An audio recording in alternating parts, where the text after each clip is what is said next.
安省政府發布2025年秋季經濟報告，赤字預計為135億元，比春季預算好轉。報告強調保護勞工同企業，建立具競爭力經濟體，再啟動基建建設，降低家庭成本。究竟呢一份報告對勞工、市政、企業同埋家庭有何深遠影響？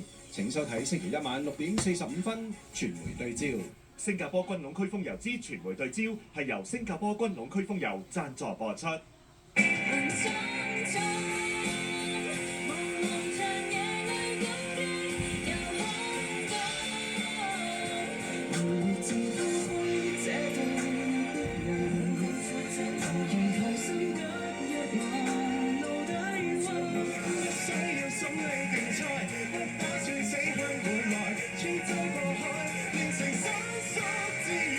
星獸星期六晚上8點30分，新時代電視一台。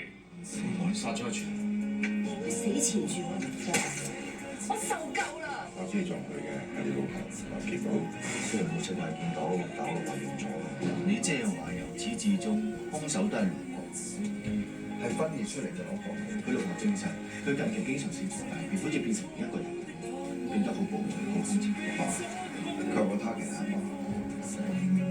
人生解碼大結局，星期日下午3點，新時代電視一台。駐港官員俾官方美食外交。